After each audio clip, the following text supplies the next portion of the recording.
Sum qani mana sum. Hayotingiz ozgina bo'lsa ham yaxshilaydigan foydali layfhaklar yoki maslahatlar. O'ziga bo'lgan ishonchni oshirish uchun birinchi qadam bu o'ziga berilgan va'dalarni ustidan chiqish.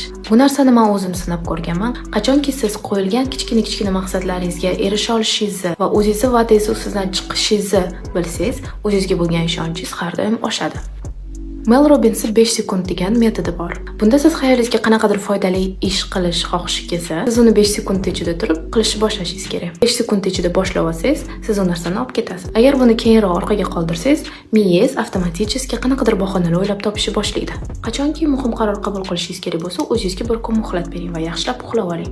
Gap shundaki, uyqu prosesida miyamiz masalani yoki problemani yaxshiroq analiz qiladi. Nimadir eslab qolmoqchi bo'lsangiz, u bilan bog'liq qanaqadir kulgili assotsiatsiya o'ylab toping. Miyamiz har doim har xil shunaqa noodatiyklikni yaxshi ko'radi. Bizning emotsiyalarimiz juda ham yoqimli. Menimcha buni eshitib hayron bo'lmagan bo'lsangiz kerak. Nervni odamning oldida o'tirsangiz, даже sizning pulsingizgacha tezlashib boradi. Behalovat yoki qanaqadir agressiv odam atrofida ham bo'lsangiz, juda ham ko'p qolib ketsangiz, siz ham xuddi shunaqa bo'lib qolasiz. Shuning uchun ham atrofingizni har doim filtr qilishga harakat qiling. Qachonki kimlarga yordam bersangiz, miyangizda oksitotsin moddasi ishlab chiqariladi. Bu esa stressni kamaytiradi. Bir xillarda miyamiz realnost bilan illyuziyani farqiga bormaydi. Qanchalik siz hayotingizni shukur qilish uchun sabablarni o'ylab topsangiz ko'proq, shuncha o'zingizni baxtliroq his qilishni boshlaysiz. Kechqurun uyqungizga yotganda ham telefonni prosta o'chirib qo'yib uxlolmasangiz, elektron kitob o'zingizga yuklab oling. Bu sizni uyquga ketish jarayoningizni sal bo'lsa ham tezlashtiradi. Oddiy stakan suvni olib, prosta stolingizga qo'yib qo'ying. Bu sizni suv ichish odatingizni